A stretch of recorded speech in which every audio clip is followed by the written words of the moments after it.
Pues ya que hemos hablado del café americano, nos vamos a Estados Unidos y para que nos hables de Charles Bukowski, querido Bruno. Qué grande Charles Bukowski. Sí. Que ya solo el nombre mola, ¿eh? Sí. Ya solo el nombre mola. Y su alter ego, Henry Chinaski. Chinaski. Sí. En realidad es un apellido alemán porque su padre era alemán y él nació de hecho en Alemania y a los 2 años se fue a vivir a los Estados Unidos, concretamente a Los Ángeles, que es donde vivió, escribió y murió. Sí. Un grandísimo escritor que despierta grandes pasiones o grandes odios, dependiendo. A nosotros nos apasiona. A mí me alucina Charles Bukowski o Raymond Chandler, la descripción que hacen de Los Ángeles, tan cruda, lejos de ser Los Ángeles cosmopolita de Hollywood y tal, sino como el barrio duro, de perdedores. Él tiene en La senda del perdedor, que muchas veces cuando algunos oyentes no recomiendan, quiero empezar a leer, ¿qué leo? Yo siempre recomiendo La senda del perdedor, porque siendo muy dramático, te tronchas. Sí. Con su vida lamentable. Entonces siempre cuenta que en su instituto, que era un instituto muy de barriada proletaria y de gente sin recursos y de padres en paro, porque él vive de pequeñito, la crisis del 29 y tal, dice que no sabía por qué misterio en la liga de rugby ganaban contra todos. Y dice que además nuestro equipamiento de rugby era muy malo, ¿sabéis? Esa armadura que se ponen los americanos era muy mala porque el centro no tenía dinero para renovarla, los cascos eran pésimos, pero teníamos tanta rabia acumulada de nuestra vida horrorosa que siempre ganábamos a todos porque en el momento de salir al campo era cuando podíamos pegar al prójimo y así descargábamos toda nuestra ira. Eran los campeonísimos. En todo lo demás eran un desastre. Sí. De hecho, él estaba lleno de rabia. Sí. Que él siempre achaca a una infancia desgraciada porque tenía un padre muy violento. Le pegaba bastante, le apalizaba, con la correa. Sí, empezó a beber muy jovencito. A los 13 años ya se emborrachaba y cuando llegaba a casa su padre no le dejaba entrar y tenía que dormir en el suelo, en el garaje. Tuvo una infancia dura, unos padres poco afectuosos y él achaca su rabia, que no la perdió nunca, a ese pasado infantil duro. Sí. Luego tuvo un acceso en la cara de unos granos enormes llenos de pus y durante, claro, un año era como un monstruo. Y cuando cuentan La senda del perdedor, cada vez que va al médico a que se los revienten, a qué tal, como la gente le mira en el autobús, tal, claro, sigue acumulando rabia, sigue acumulando. Sí. Eso le marcó, tuvo un acceso de acné brutal. Y tenía que ir periódicamente al hospital a que se lo sajaran con un bisturí y le dejaron una cara hecha unos zorros. Lo cual no le impidió ligar muchísimo. Muchísimo. Sí. No tanto como Julio Iglesias. Julio Iglesias se supone que ha estado con 7.000 mujeres, Bukowski solo con 2.000. Que no está nada mal para tener la cara que tenía y el cuerpo que tenía. Cuando cuentan sus relatos, me invitan de tal universidad por $2, a una lectura de poemas. Siempre acababa ligando con alguna alumna, bebiendo y ligando. Siempre tenía radar enchufado para irse. Y lo bueno es que luego lo contaba. Y si no pasaba nada porque se iba de putas. Y lo veía tan normal. También. De hecho, uno de sus múltiples trabajos que tuvo fue de portero en un prostíbulo. Sí. Hay uno en los relatos que cuenta que se pone a trabajar de lampista, arreglando. Y entonces le hacían ir por una... Dice, tienes que cruzar a ir por esa barandilla. Y dice, yo no puedo ir por la barandilla. Dice, pero hombre, ¿por qué? Dice, porque bebo. Porque bebo y me caeré. Tío. Sí. De hecho, bebió siempre hasta los 74 años que murió, siguió bebiendo. De hecho, su técnica de escritura era... él se levantaba a las 12 de la mañana, nunca antes. Se iba al hipódromo a apostar. Sí, era un gran siempre estaba en el hipódromo apostando. Además, y si con sus técnicas, con sus técnicas, con sus jugadas del hipódromo. Tenía un sistema para apostar muy curioso. Entonces él apostaba hasta media tarde, luego se volvía a casa, comía algo con su mujer, pillaba 2 botellas de vino y se subía a un cuartucho que tenía en la casa para escribir, ¿no? Y escribía borracho. Y luego reescribía, se volvía a emborrachar para reescribir. Para corregir, vamos. Para corregir lo que había escrito. Decía, esa es mi técnica infalible. Entonces, hay peli. Borrachera sobre borrachera. Sí, luego lo haremos. Él montó un número muy celebrado y cuando tú anunciaste que ibas a hablar de Bukowski, algún oyente me envió Twitter de la famosa... En Francia había un programa mítico en Primetime que lo veía toda Francia, Apostrophe, que era para la exquisitez de la literatura. Invitan a Bukowski. Bernard Pivot era el tipo que iba al programa. Y Bukowski parece completamente borracho. Y montó un número apoteósico, que fue un escándalo. Borracho, pidió 2 botellas más de vino y no paraba de invitar a Bernard Pivot, que es un tipo muy estirado, muy serio, y Apostrophe era un programa mítico de literatura y pasaban todos los grandes de la literatura pasaron. Y montaron un programa para literatura marginal underground. Y fue Bukowski, ¿no? No dejó hablar a nadie, no dejó hablar a Pivot. Al final pegó el último trago, la última botella botella y se largó. Y se los dejó a todos ahí. Sí, al día siguiente tampoco se acordaba demasiado bien de todo eso. Un tipo muy entrañable. Yo tengo en francés sus cartas, la correspondencia, y hay un momento muy emocionante porque él trabaja en correos en Estados Unidos durante 10 años, que de ahí sale cartero, y entonces aparece en su vida una editorial pequeñita que es la Black Sparrow Press, y llega a un acuerdo con ellos, que creo que era, el editor le dice, si te doy $200 al mes... 100. Tú todo lo que escribas me lo envías y yo te doy un sueldo de $100 al mes y te dejas así lo de estar de función de correos, que estás muy humillado. Y dice, vamos, se me abrió el cielo y dijo, me lo dejo ya. Sí. Entonces, cuando Bukowski empieza a triunfar, llegan las grandes editoriales con grandes ofertas económicas y el tío fue muy honrado. Y dicen las cartas, ¿dónde estaban cuando yo estaba ahí tirado en la calle, que no tenía ni para pagar el alquiler del cuartucho? ¿Y ahora quieren que vaya con ellos? No. Yo sigo con la Black Sparrow Press y fue fiel toda la vida a esa editorial. Detalle que le honra. Sí. De hecho, eso le ocurrió ya con 50 años. Él dejó correos con 50 años y empezó a ser profesional de la escritura a los 50. Antes, pues, transitó por el lado salvaje de la vida durante 35 años. Bueno, hizo de todo, vivió todo tipo de experiencias límites, de ir en la gran desolación que transmite su literatura. Desolación compensada con un grandísimo sentido del humor, que hace su lectura divertidísima. Es divertidísimo. Cáustico, autolesivo con el mismo, un estilo autolesivo como el de Mailer y un estilo cáustico como el de Fante, que es su maestro, un gran humorista. Humorista, y eso salva la sensación de tristeza, desolación, rabia que transmite toda su obra. Durante algún tiempo se le consideraba un autor de segunda fila, que a mí nunca me lo pareció, pero afortunadamente todo el mundo le considera ya, bueno, todo el mundo, en fin, casi todo el mundo le considera entre los grandes. Yo lo prefiero a Henry Miller, ¿eh? Sí, yo también. Pero yo creo que hubo algo que le perjudicó, que es que le relacionaban siempre con la cultura beatnik, ¿no? Sí, él de hecho no estaba nada de acuerdo. Pero él decía, yo no sé que era un epítome de la cultura independiente. No. Lo comparaban con Kerouac, que decía, no, yo solo me parezco a Kerouac en que los dos bebemos, pero ni siquiera bebemos lo mismo ni la misma cantidad. Y Kerouac tiene una visión, en el fondo, embellecida de la existencia. Yo no veo belleza en la existencia, yo no confío en el ser humano. Kerouac tenía una visión zen de la existencia, ¿no? Creo que era más hippie. Sí, era más hippie. Y Bukowski es punk. Mucho más underground, vamos, ¿dónde vas a parar? Que yo también lo prefiero 1000 veces a Kerouac. Como poeta, como escritor, como narrador y como todo. A mí es uno de los que más me gusta, es de mis autores favoritos. Como poeta, sí, yo tengo. Es brutal. Sí, una poesía no rimada, no rítmica, pero una poesía como sus relatos o como su literatura, en carne viva. Y luego siempre. tiene metáforas muy buenas, ¿eh? Muy buenas. Tiene metáforas muy buenas. Tiene hallazgos literarios muy buenos. Es un escritor que usa mucho y muy bien las imágenes.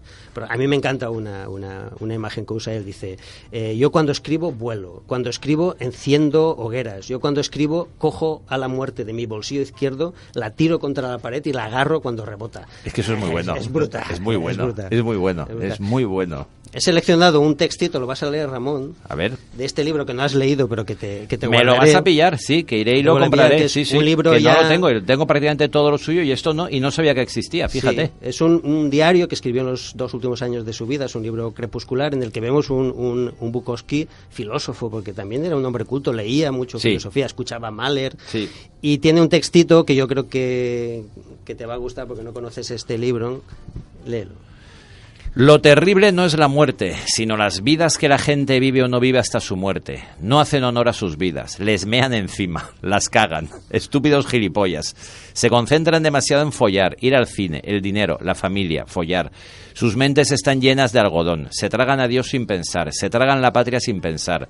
Muy pronto se olvidan de cómo pensar, dejan que otros piensen por ellos. Sus cerebros están rellenos de algodón, son feos, hablan feo, caminan feo. Ponles la gran música de los siglos y no la oyen. La muerte de la mayoría de la gente es una farsa. No queda nada que pueda morir. ¿Y cómo se ajusta a los tiempos actuales? Veréis, necesito los caballos o pierdo mi sentido del humor.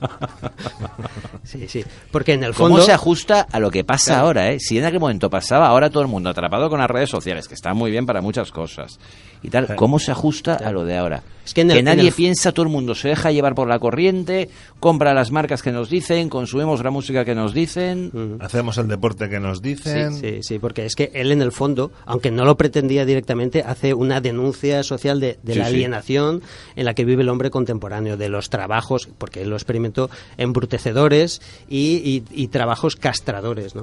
Y que convierten la vida del hombre en una esclavitud, ¿no? Él proponía una especie de individualismo anarquizante en el que el hombre podía desarrollar sus pasiones. Él lo hizo, desarrolló su gran pasión, que era la literatura, y consiguió al final libertad y consiguió incluso dinero. Sí. No mucho, pero vivió bien los últimos años de su vida. Cuando ya empieza a recibir, porque el primer país de Europa que le descubre es Alemania, por sus raíces alemanas.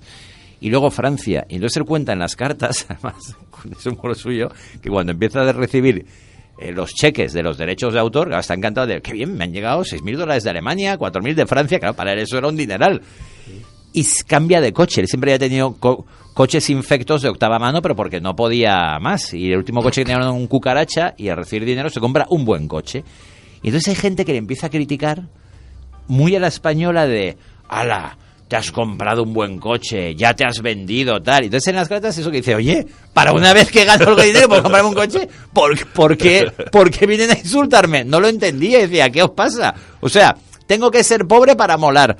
Ahora que ya he progresado en la vida y puedo comprarme algo y vivo en un chaletito decente, humilde pero decente, y en vez de en un cuartucho que es donde vivía, va y me criticáis. Y eso le tenía alucinado. Sí, pero él lo explica muy bien, porque él se compró un BMW y un chaletito, exacto. Pero porque desgrababa en Estados Unidos hacer esa compra. Y él seguía usando su Volkswagen de siempre para ir al hipódromo. Pero el BMW lo tenía en casa, en el garaje, y no lo tocaba. Dice, no, yo lo compré porque desgrababa. Y compré este chaletillo aquí con un jardincito porque desgrababa.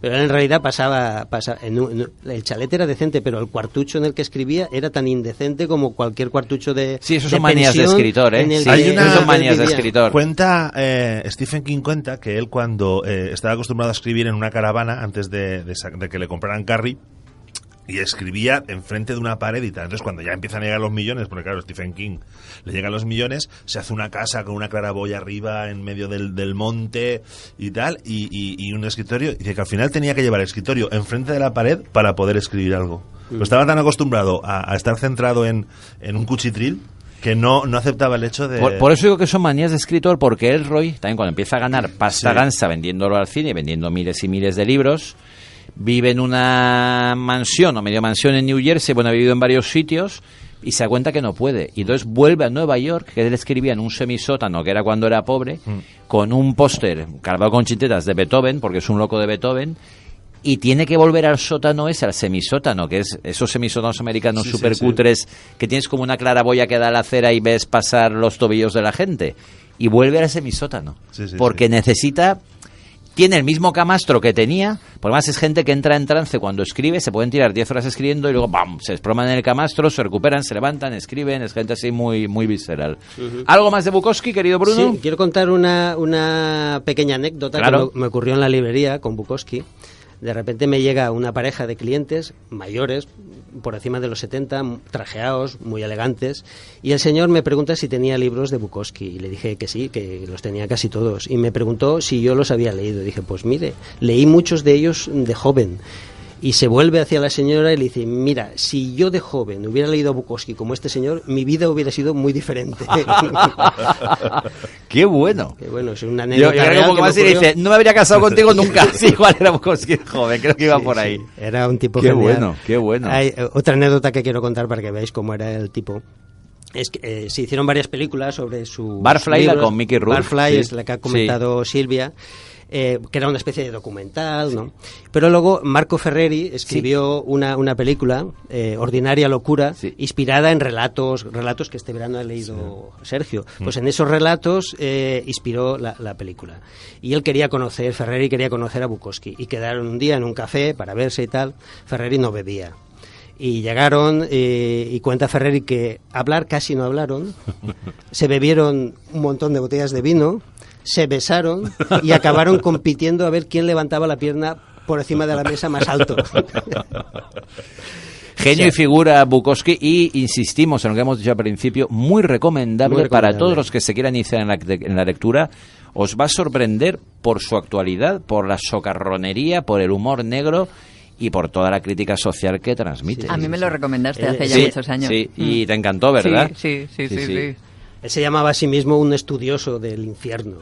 Bueno, es muy grande, muy grande. Realismo sucio, pero lleno de verdadero. Reflexiones, de disparos de lucidez muy interesantes. Sobre todo porque si lo llevas a un plano un poco más filosófico, es esa visión o esa radiografía de la sociedad, ¿no? Que después de la guerra americana, en la que todo era bonito y siempre decía allá, y el vivir y el follar y el comer, el beber, ¿qué pasa? De hecho, él, como ha dicho Ramón, se carga el ideal de vida americano, ¿no? Porque él describe la América de los márgenes, la América de la periferia, la América de los desheredados, y porque él era uno de ellos.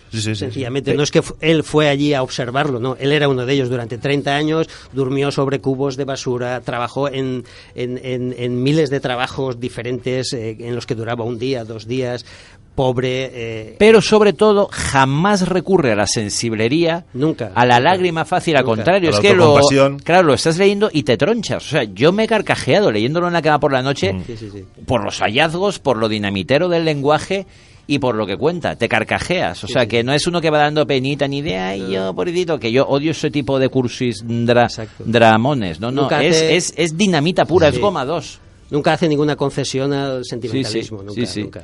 Y lo cuenta todo, además, que no sé si es verdad o mentira todo lo que le pasa, pero desde luego verosímiles es verdad, en su prosa y lo cuenta todo sin ningún pudor. Claro, su literatura es su vida, y él dice que el 95% de lo que cuenta es exactamente real y que ese otro 5% lo usa para adornar un poco los márgenes, pero que vamos, lo que cuenta y lo que fundamenta su literatura son sus experiencias, casi todas las experiencias límite. Oye, pues guárdame este diario que no lo tengo. El capitán salió a comer y los marineros tomaron el barco, además con ilustraciones de Robert Kuhn. Guárdamelo. Si lo tienes hoy, avísame, porque tengo que ir a presentar a las 7 de la tarde el concierto de el coro de la gente del Alzheimer con Seguridad Social, y entonces, si acabo relativamente pronto, ¿a qué hora cierráis? 9:30. Pues acabo pronto, me paso por ahí, lo pillo. Si lo tienes hoy, envíame un mail. Te da tiempo, lo tengo, porque no sé si lo tendré, pero en todo caso te lo pediré. Sí, si no me lo pides, porque si estuviese hoy, ya voy y lo tengo para el fin de semana, que me apetece mogollón. Y luego recomendar porque yo creo que es un buen libro, si conocéis a Bukowski, es un buen libro para conocerlo aún más, y si no lo conocéis... lo tengo. Pues casi que me lo pides también. Un buen libro, creo que está agotada la edición. Un libro para introducirte en Bukowski. Lo que más me gusta es Rascarme los sobacos. Precioso título. Que es un libro de 100 paginitas, 50 páginas son un pequeño estudio sobre Bukowski de Fernanda Pivano, y la segunda parte del libro es una entrevista de la misma Fernanda Pivano, también de unas 50 hojitas, a Bukowski. Es un libro perfecto para conocerlo. Muy bien, espera que ponte los cascos que alguien te quiere preguntar. Tengo dos. A este yo creo ya lo que le vais a decir, pero te lo disparo. Hola, queridos amigos. ¿Bukowski sería bueno para una niña de 11 años? Si Bukowski sería bueno para una niña de 11 años. Yo me esperaría que tuviera... No, esperemos a que tenga... No, 18. Sí. Vamos a dejarlo en 18. Mi hija tiene 15 y no se lo recomiendo. No le dejo... Vamos a esperar a que tenga 18 años. Vale, y otro que me dice, ¿qué libro de Bukowski recomendáis para empezar con este autor? La senda del perdedor, Bruno, ¿qué libro recomendamos de Bukowski para empezar? Sí. Pues igual la primera novela, Cartero, por ejemplo. Cartero también es divertidísimo. O el que me he leído yo este verano, que son todas... Es que todos son buenos. Son todos relatos cortos. Es que te vas a tronchar. Cartero. El Cartero, Factotum, que cuenta también toda su experiencia. Factotum es la película que hizo Matt Dillon también. Sí. Sobre ¿Y tenemos algún WhatsApp de lo del fútbol? ¿Y de Paco Ayestarán? Pues los que más o menos se resume a lo mismo, que ya era hora, pero a ver a quién colocan. Vale. Bueno, pues volvemos enseguida. Bruno, muchísimas gracias. A ti, Ramón. Te vemos en 2 semanitas, ¿eh? Sí. 99.9 Valencia Radio.